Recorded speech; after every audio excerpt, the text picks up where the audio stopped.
Alam, alam nyo, mga partner, yung binaril na yan, si Dudong Bukol.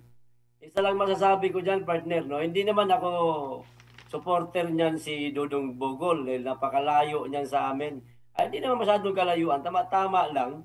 Pero maraming nagsasabi, lalong-lalo na yung anak ko kasi estudyante yan sa Digo City. Mga partner, mabuting tao daw talaga yan si Dudong Bukol na yan. Ah, at napakaraming tutulungan, napakadaling lapitan. Basta mabait, magaling na ano na isang kapitan sa 3 de Mayo, Digo City, mga partner. Pero siguro merong hindi natin alam masyado istorya diyan eh. Pero nung binalikan ko yung mga video niya, pagkatapos ko mapanood kagabi yung live stream niya na pinagbabaril siya, may napanood tayo sa mga live stream niya rin, mga reels niya na parang meron siyang di malamang kaaway, kaalitan, kasagutan sa social media na mga kilalang tao rin sa lugar ng Davao del Sur na maaaring hindi, pero ito sinisigurado natin wala tayong pinagbibintangan, no? No, mga Mm. partner, dahil siguro yung kanyang tapang kasi, partner, talaga matapang 'yan at mabuting tao. Ayun na nga, ang Mm. kinahinatnan, mga partner, talagang inabutan siya ng ng kamalasan. Masasabi natin kamalasan 'yan kasi nakitil yung Mhm. buhay niya. Yan lang muna, Correct. partner. Mahirap magkomento diyan, taga diyan ako eh. Partner, mahirap mag-name drop. Baka ikaw ang susunod. Ayan nga taga diyan ako baka mamaya. Partner PL, malayo ka ba dyan sa barangay na yan? Malapit lang, partner. Huwag mo nang Within, banggitin, baka ikaw ang susunod. siguro mga nasa 25 kilometer lang, napakalapit lang yan. Oo. Okay. Mhm. Ako naman partner, hindi ako nakikialam doon sa kung anong kwento nila. Ang akin lang dito yung seguridad ng ating bansa. Yung security, ito yung ipinaglalaban natin is peace and security, na which is ito ay talagang pagkukulang ng gobyernong ito. Dati ho kasi sa panahon ni former President Duterte, meron talagang police visibility. So may makikita kang police, kumbaga kung yung mga kriminal gagawa ng hindi maganda, mag-alinlangan, no? At mahihirapan. Noong panahon ni Duterte kasi, takot ang mga kriminal sa kalye. Pero ngayon, katakot, pinasok pa sa bahay. Isipin mo yan, nasa bahay ka na. Isipin mo, sa panahon ngayon, under Marcos admin, hindi ka ligtas sa bahay. Kahit nasa bahay ka na, sarili mong pamamahay, ay delikado ka pa rin. Basta kung may pinaglalaban ka, ito ang kinahinatnan mo. Sa akin, sana kagaya sa atin, talagang dapat mag-ingat din po tayo. Tayong mga political vlogger, mag-ingat din po tayo sa ating mga sarili. Kasi pag pinasok nyo po itong ganitong klaseng komentaryo publiko, dapat hindi ka lang putak ng putak. Dapat matalino ka rin. Isipin mo rin yung seguridad mo, kung saan ka magla-live, kung saan ka magbibideo. Kasi safety first eh. Mantakin mo, binabanatan mo kung sino-sinong personalidad, pero kumbaga, nagre-relax ka sa panahon ngayon. Hindi na ho Duterte. So malamang sa malamang, kung meron siyang nasagasaan at alam kung saan sa nakatira, live pa, yun ang nangyayari dito, partner. Ang bottom line dito, kung ikaw mabibigat ang komentaryo mo, ito lesson learned sa atin ito mga kapartner Alam naman natin, tayo mabibigat yung komentaryo natin Siguraduhin mo, nasa ligtas kang lugar. Huwag kang mag-live kung saan-saan, huwag ka lang putak ng putak kung ano-anong panagsasabi mo. Lalo na kung yung pinatamaan mo ay tagain nyo rin. Yan ang pinakamahirap talaga sa mga nagkukomentaryo kagaya sa atin dahil ang buhay po talaga natin ay delikado. Kaya sa mga subscribers natin, mga Duterte diehard supporters, ganito po talaga kadelikado yung ginagawa namin. Suportahan nyo na lang po kami kasi minsan mga subscribers natin, inaaway pa tayo. So ito po yung buhay namin para po kaming mga pulis din Nakabaon na po yung kaliwang paa namin sa lupa, partner BMR. Kaya kunting ingat lang. Alam mo, partner Bisdak, tama ka dyan sa observation mo na yan. Isa nga yan sa dahilan kung bakit parang tayo, napilitan po tayo na mag-limit na lang tayo mag-live, no? Hindi na tayo basta-basta nakakapag-live kasi nga kamukha nito, mga kapartner. Sa totoo lang, napakaganda naman talaga ng live kasi nga interaction sa inyong mga audience at mga followers nandyan, mabilis, 'di ba? Nagkakaunawaan kayo kaagad. At saka napakaganda as in live na live ka talaga, nai-entertain mo sila, feeling nagkakausap kayo. Kaya lang ito nga yung malaking rest dito mga kapartner. Kamukha nga saan ka lang magla-live alam mo naman na medyo mayroon kang mga nasasagasaan sa mga komentaryo mong mga mabibigat. So, para bang ang ginagawa mo sa sarili mo, pinapain mo na lang doon sa leon na alam mo naman ang leon gutom na gutom para silain ka, di ba? So, ngayon mga kapartner, hindi ko po naman po ito sa para bang hinahamak or inaano yung kaligtasan ni Kap, ano? Pero sa totoo lang, una, condolence muna sa pamilya ni Kap. Hindi man natin to kilala si Kapitan. Mayroon po kasi tayong mga nakitang mga post na ito daw si Kapitan ay isa sa supporters ng mga Duterte, no? So, ang nakikita ko rito partner na mga anggulo, si Kapitan nung napanood natin ang video, mukhang kampante kasi nga bahay niya ito partner harapan mismo ng Open kanyang bahay. partner. Yeah, partner, Open area. Open area. At saka partner, kapitan ka so nasa bahay ka pa, kapitan ka. So alam mong kabisado mo yung lugar at balwarte mo 'yon. Kumbaga kampante ka na walang mangyayari sa iyong masama. Ang problema nga, ayon sa iyo kanina partner, sinasabi mo itong panahon ngayon, sitwasyon ngayon, mukhang ang mga kriminal hindi na talaga sila takot na gumawa. Correct.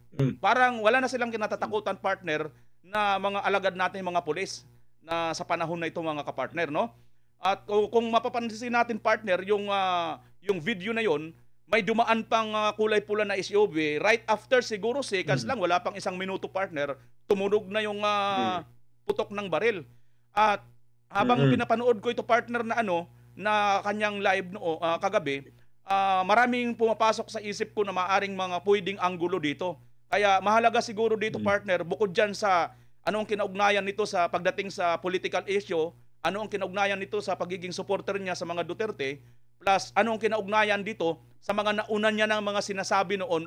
Kasi partner, mayroon akong napanood na balita na may mga binulgar ito na mga katiwalian.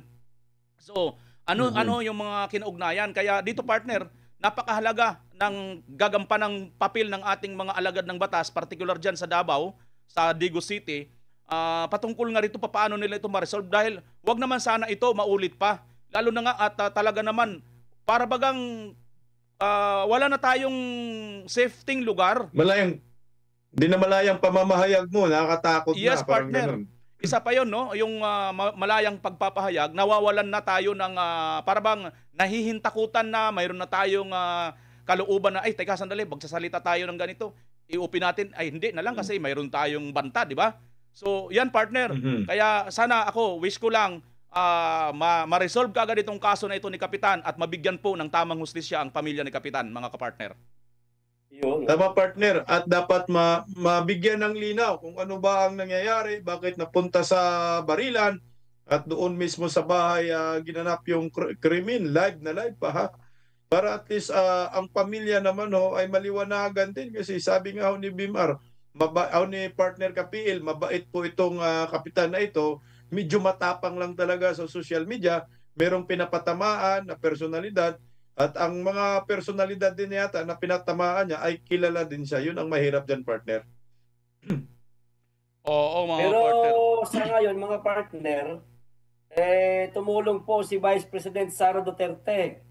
Nagbigay yata siya ng 1 milyon para sa kung sino makapagtuturo sa mga pumaslang dito kay Kapitan Bukol. Kapitan Bukol kasi kilala yan Sana yung 1 milyon na yan, magamit sa tama at higit sa lahat maituro talaga kung sino yung pumaslang at ang pinaka-mastermind. Yun yung pinaka-mainam dyan Yun nga Alam mga niyo po partner. mga kapartner, itong nangyayari kay Kapitan Bukol, siyempre nagbibigay rin po ito ng parang takot sa industriya ng pamamahayag.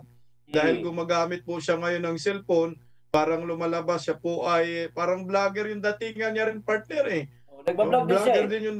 Nagbablog din siya, kaya ito rin ay banta rin sa ating mga nagkokomento, lalo na mga political vlogger. Siyempre, iniisip rin po natin yung kaligtasan natin. Hindi naman masama na mag-isip ka na parang nakakatakot magsalita. Siyempre, kailangan magiging proactive ka at mag-ingat ka rin sa mga ginagawa mo at hindi ka magiging kampante. Kagaya natin, araw-araw po tayo humaharap sa kamera, nandito tayo sa Berada Aguila, meron pa tayong mga YouTube channel. Siyempre, hindi po pwedeng mawala sa isip natin, ligtas pa ba ang mga nagkukuminto patungkol sa isyo ng politika sa bansang ito? Ito ho yung pinakamalaking katanungan dyan. Ano po ang gagawin ng gobyernong Marcos para maiwasan yung ganitong pangyayari? Kasi kung naalala po natin, partner, mukhang pangalawa ito, partner, na komentarista na nagla-live na mismong binaril, partner, doon sa kanyang bahay. Di ba naalala mo, meron pang isa na una dito, partner eh. Live din po, partner, sa bahay niya. Pinasok po talaga yun. Talagang pinasok. At doon sa kanyang studio, ay binaril din. Same sa nangyayari. Pero ito kay Kap Bukol, open na open po itong si Kap Bukol doon sa kanyang pamamahay. Talagang easy target po ng mga kriminal itong si Kap Bukol. Sana nga ho, ang gobyernong Marcos higpitan po ang seguridad ng ating bansa at bigay po sila ng kumpiyansa sa ating mga Pilipino na nagkikriticize po sa mga kabulukan na ginawa sa ating pamahalaan. Dahil kung ito ay parang warning po sa lahat ng mga kritiko ng gobyernong ito sa social media, mukhang hindi po maganda para bang magbisto lang martial law. Hindi ko naman sinasabi na kinukuni ko sa gobyerno, sa pamahalaan yung nangyayaring krimen, pero meron po dapat na gagawin ang pamahalaang ito para maging ligtas po ang mga Pilipino na malayang naghahayag ng kanilang saloobin dito sa isang bansang demokrasya, partner. Oo. Partner PL, mayroon ka pa bang idadagdag? Napakahirap na ngayon, partner. Kung di ako nagkakamali, sa administrasyong ito, mga partner, parang napakaliit na lamang ng tsansa ng ating mga kababayan sa sa peace and order o sa seguridad, mga partner. Dahil kahit dyan, sa partner. simpleng mga vlogger na nagsasalita lang, kung hindi ka yayariin, pwede kang idemanda, partner, no? Parang mistula, martial law ang datingan, partner, no? Parang ganun. Kaya payo ko na lang sa mga kapwa natin na maiingay, no? Lalong-lalo na yung ating mga kaibigan na mga DDS vlogger din, na pumupuna lang naman, dapat lang naman punain talaga para sana matawagan ng pansin ang mga nakaupo sa gobyerno. Dapat punain. Kaso, kasama ang palad, ikaw na yung pumupuna dahil nais mo lang naman na mapabuti ang kalagayan ng ating bansa, pero iniipit, ginigipit, minsan kinakasuhan, o sa bagay, wala pa namang mga vlogger na na kinukuha ang buhay. Pero napakarami ng mga vlogger na kinakasuhan. Which is, Correct. mga partner, maliwanag na panggigipit yan. At inaalis nila ang malayang pamamahayag. Yun lang yun. Sana hindi ito magkaroon ng takot sa bawat Pilipino, lalo na po sa atin, lalo na po kay KPL na parang takot na ngayon.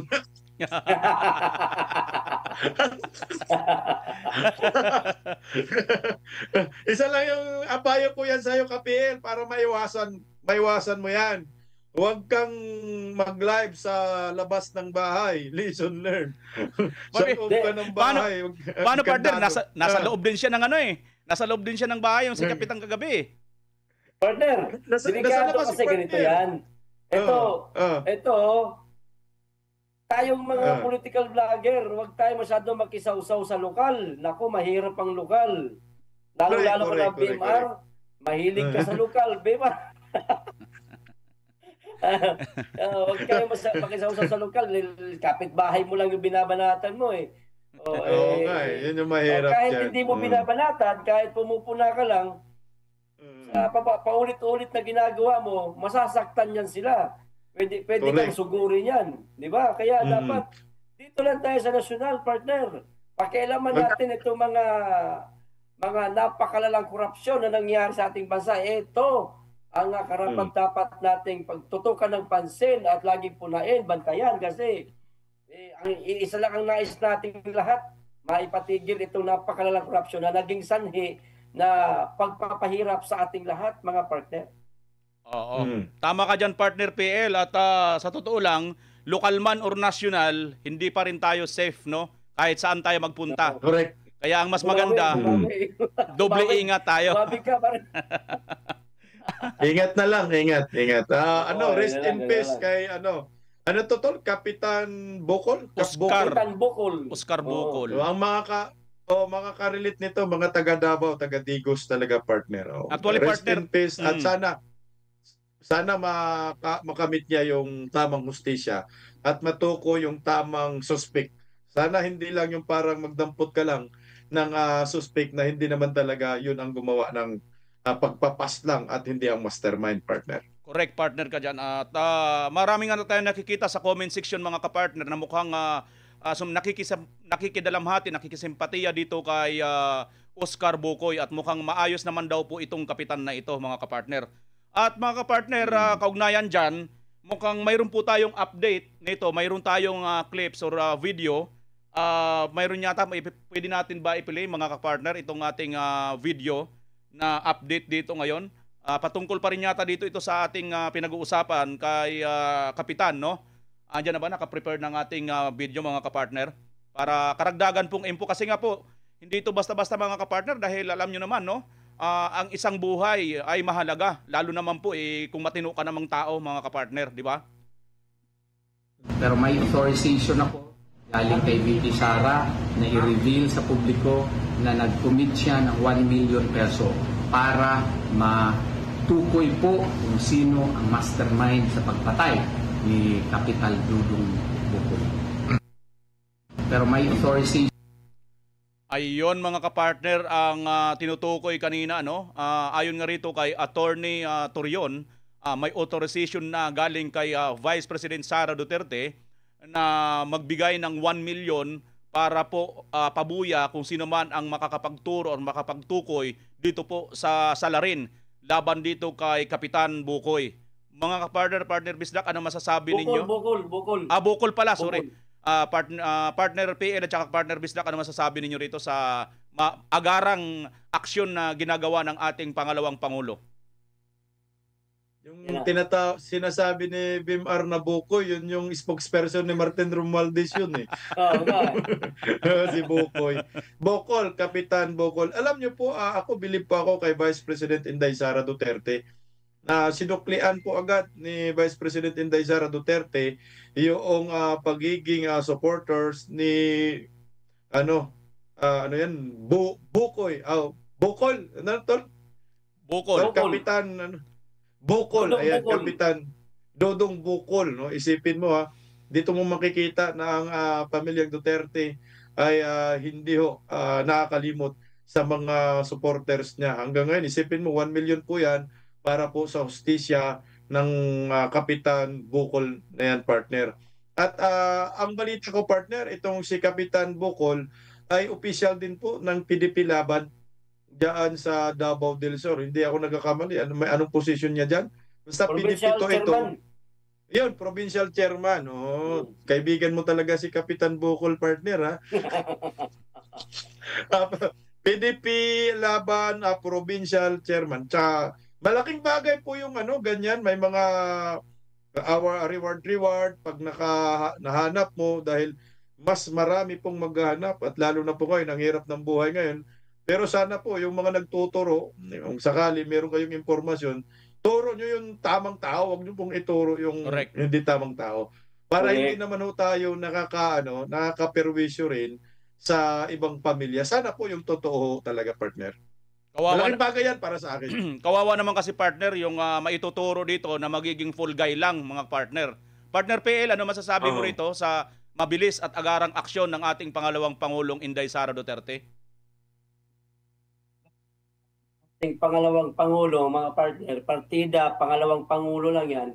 Hindi dahil sa DDS talaga itong si Kapitan Bukol, talagang napakataas ng respeto at pagsuporta niya sa mga Duterte, no? Hindi dahil diyan hindi kaya nagbigay si VP Inday Sara ng 1 million. Hindi Hindi, dapat lang talaga na tulungan ni BP Inday Sara at sana hindi lang si BP Inday Sara maging ng ating Pangulo ng Pilipinas, tumulong rin sana, dagdagan itong reward money para sa makapagtuturo kung sino man pumaslang dito kay Kapitan Bukol para mas mapadali ang paglutas nitong krimen na ito, mga partner.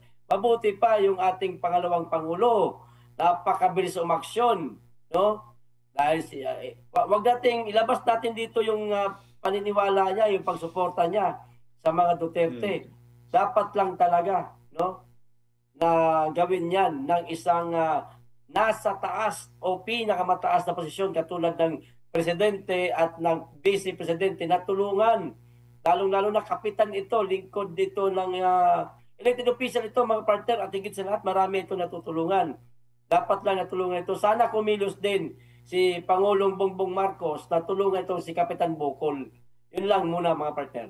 Yun, ako partner, magpapasalamat ako kay Vice President Inday Sara Duterte sa kanyang aksyon na ito sapagkat malaking tulong po ito dahil nga po sa alam naman po natin, bagamat mayroon po tayong kusa ang ating mga kapulisan na gagampanan nila ang kanilang tungkulin, mayroon pa rin po tayong aasahan sa ating mga sibilyan kasi maaari po mayroon talaga nakakita nito na personal dyan sa paligid-ligid. Kaya yung mga yon, kahit papaano magkakaroon ng lakas ng loob, may inganyo kahit papaano dito dahil sa ibibigay na pabuyan ni Vice President Sara Duterte para sa agarang malutas ang kasong ito at mabigyan ng tamang hustisya itong si Kapitan Bukol. Kasi mga kapartner, alam nyo naman, lagi natin sinasabi rito, bawat isang buhay, kanino ka mang supporter, ano man ang kulay ng inyong politika, ay mahalaga po yan. At hindi po natin pag-aari yan, bigay po yan sa atin ng nasa taas.